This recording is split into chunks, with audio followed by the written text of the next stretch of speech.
What's up, Exit the Matrix family? Bob here. Hey guys, sorry for the dark video. I'm driving to work this morning and just wanted to do a little talk. And so you may be seeing more of these. I've got a lot going on in the afternoons and the evenings. I coach soccer and we just a lot of running around going on. So I've my New Year's resolution is to produce a lot more content and to connect with you guys more and share as much knowledge as I can, and to see what your thoughts are and try to tailor some talks around that. So I'm trying to squeeze in videos wherever I can, but hope this is okay with you. But anyways, I wanted to do a talk on ancient civilization and resets and pushing the limits of our thinking on what the past could have been or quite possibly was. I know right now most people are locked into two ways of thinking of the far past. You've got the Judeo-Christian view, and for the most part the Islamic view kind of follows it, is that human history really started essentially 6,000 to 7,000 years ago, with God creating Adam and Eve, the first prototype humans. And there could be some argument around that, because some people believe, I think it was the fifth day creation, that there were other humans created, and that Adam and Eve were a later creation. I don't know if they were a different race or just a separate bloodline or prototype.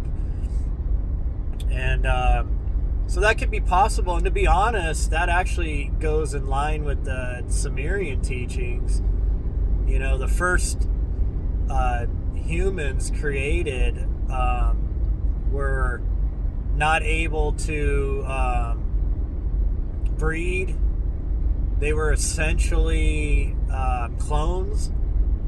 So Adam and Eve were a later creation by the Inanna, and they were the actual first humans that could breed, could create, more humans. And so there's that to think about.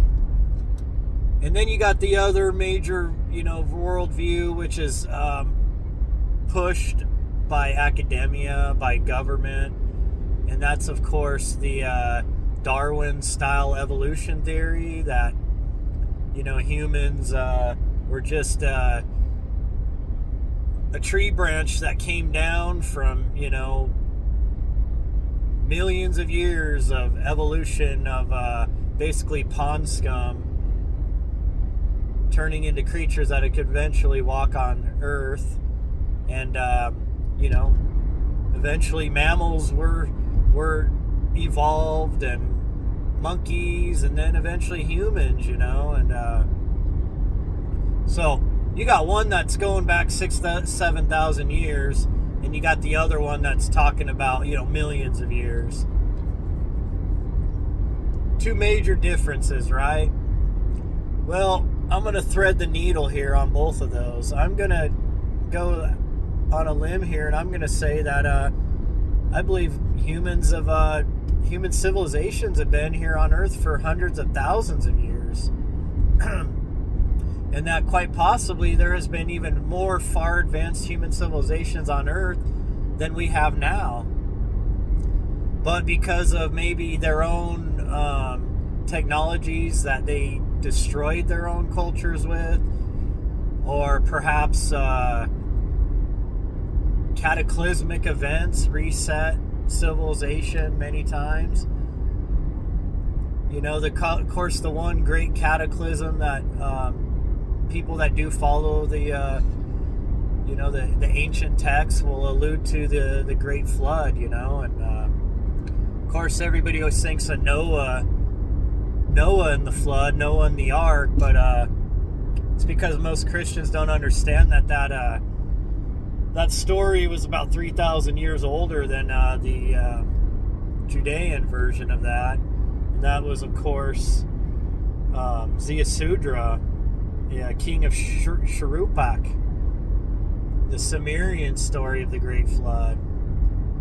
And I kind of did a breakdown of that on Exit the Matrix, the Facebook page, a couple weeks ago. The differences between the two stories, and and obviously the Sumerian story is makes a lot more sense than the biblical story, but we'll just leave that where it is.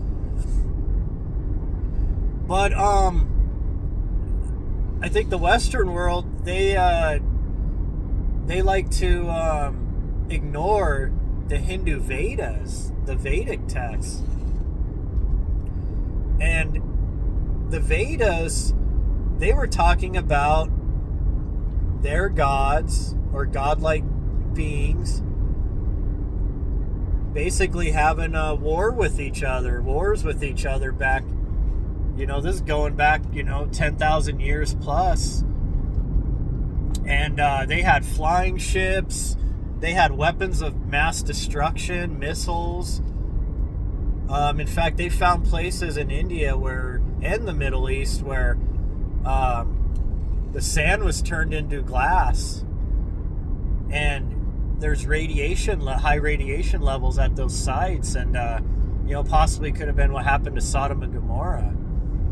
And so quite possibly nuclear weapons were something that these gods in the Hindu Vedas possessed, and that us now having these nuclear weapons as a civilization might have been just a replay of the past. So,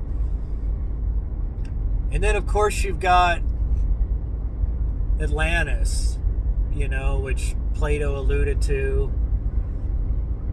That was a worldwide civilization. Some say it was just an island civilization and stuff, but the more and more I've dug down deep into Atlantis and the other ancient civilization that people talk about, Lemuria, it sounds like they were actually two warring worldwide civilizations, that they were massive, both of these civilizations, and they were at war with each other, and they could have caused a worldwide cataclysm that destroyed that era of technology and civilization. It's of course we have no hardcore evidence of any of this, but these themes keep popping up over and over, and now we're starting to get some validation that at least advanced human civilization goes back another 6,000 years earlier than the biblical timeline, because now as all the Tepe sites are being uncovered in Turkey and around Lake Van, we are finding that these are going back 9 to 13,000 years BC. So we're pushing human civilization back even further. And mainstream archaeology is trying to say that these were hunter-gatherers. I mean, you're talking about stones, that weigh many tons, hundreds of tons, that have carved figures on them. Not inverted carved figures, but figures on the outside of the rock, which means they carved around. And I don't know the word for it, but you get what I'm saying. Instead of them carving into the stone to put these figures, they carved the outside of the stone and left these figures protruding, which is highly, highly advanced stonework. I mean, it's incredible to even explain how advanced this is. And these sites are massive. I mean, Göbekli Tepe. I think I've seen they've only uncovered like 10% of Göbekli Tepe. And this site was purposely covered up with millions of tons of sand and rock and debris. So we got some major mysteries going on here. But these were definitely not hunter-gatherers that created these sites. And like Karahan Tepe is even older than Göbekli. And then of course, you've got untold numbers of underwater ruins spread all around the world. Dwarpa, outside of India, that was supposed to have been a mythological city of the gods. Well, some archaeologists believe they've uncovered it. It's off, that there used to be a land bridge that Sri Lanka and India were connected by.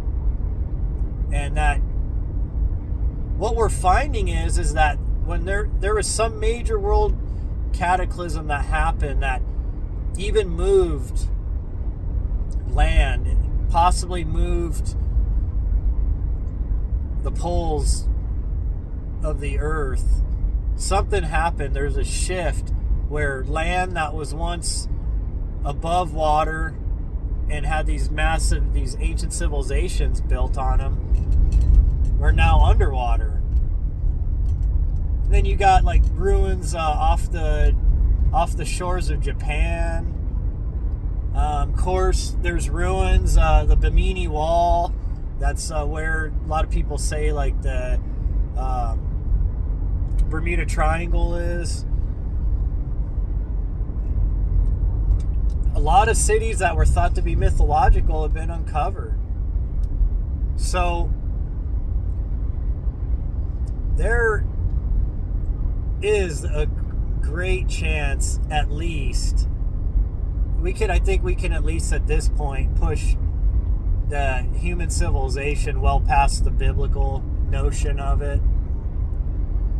Now, I know a lot of Christians will just say, oh, well, that's because that was the fallen angel cities.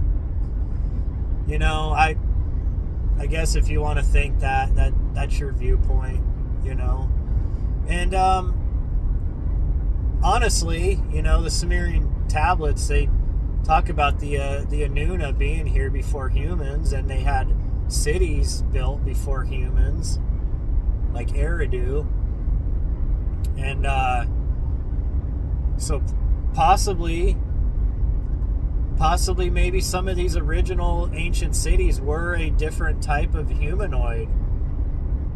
Or possibly they were spirit beings, like we truly are, conscious energy beings that came from our home world, and they just came directly to Earth. Maybe they were scouting this out. Maybe they were setting this world up to be the world that we know of it now, that you enter into this world through the human avatar, and that's what allows you to immerse yourself in this world. But perhaps they came here directly in the spirit. It's I've always wrestled with these thoughts for quite a while. But one thing's for sure, you look at these massive megalithic structures all around the world. I mean, they're in China, they're in Europe, they're in Africa, they're in South America, they're in North America, Latin America, all over the world. These were not hunter-gatherers. These were not people using primitive tools to build these. I mean, Machu Picchu, Pumapunka. I mean, you look at these sites, Karnak in Lebanon, Baalbek.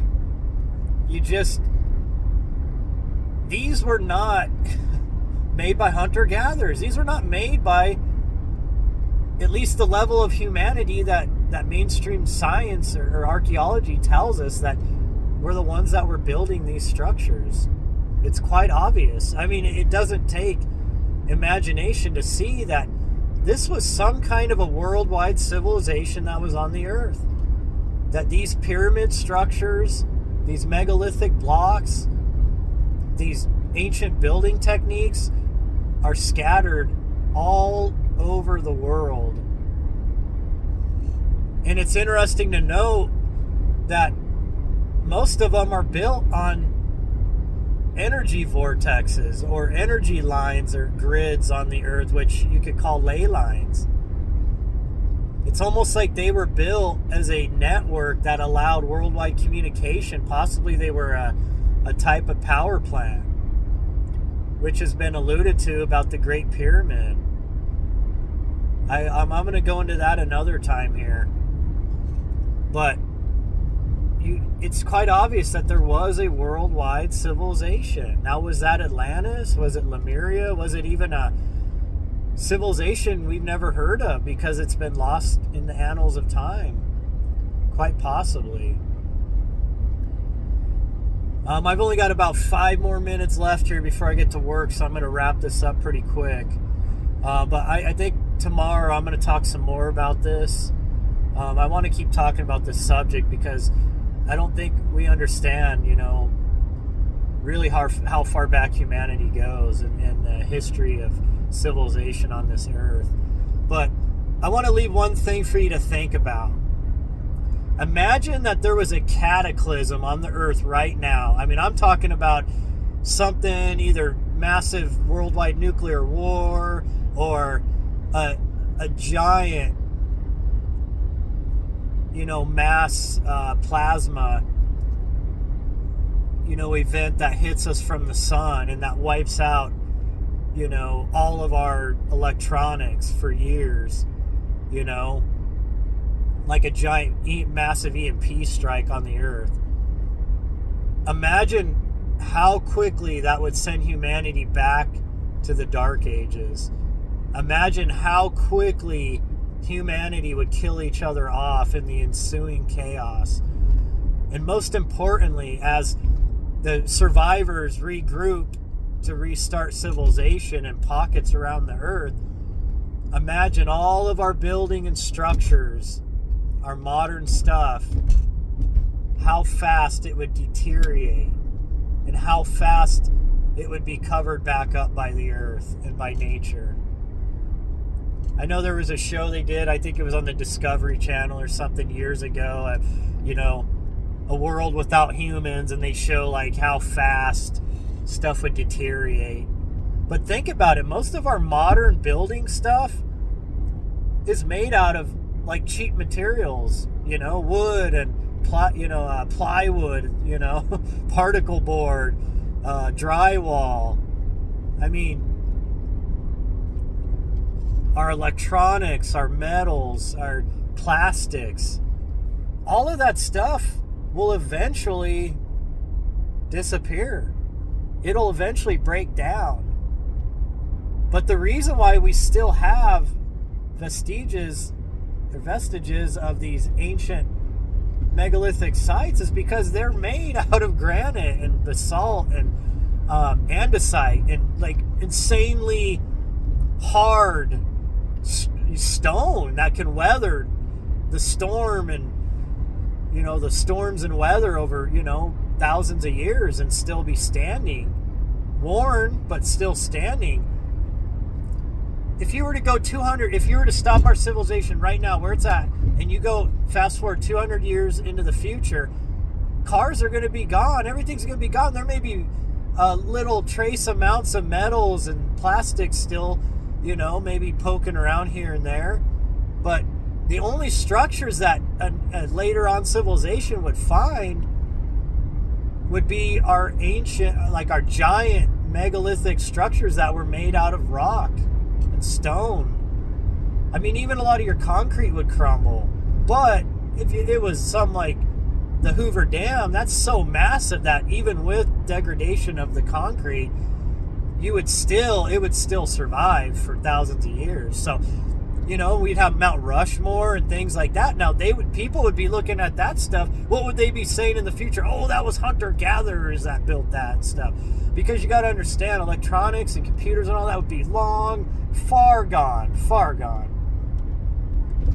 So the thing I always wonder, though, is were there storehouses of stuff hidden somewhere? Are there some kind of vaults on this earth still hidden, or perhaps it's known by the mainstream that stored a lot of this knowledge of the ancient past, of ancient civilizations?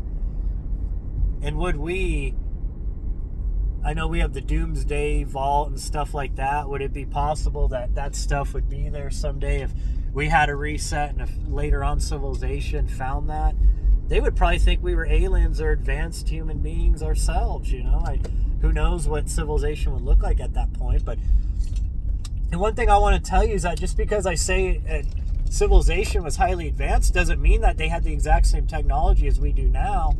They could have had different technologies. Perhaps they were more spiritual beings and they were able to levitate stuff, or they were able to manipulate energies and sound resonance to build their structures, to fashion their civilization with.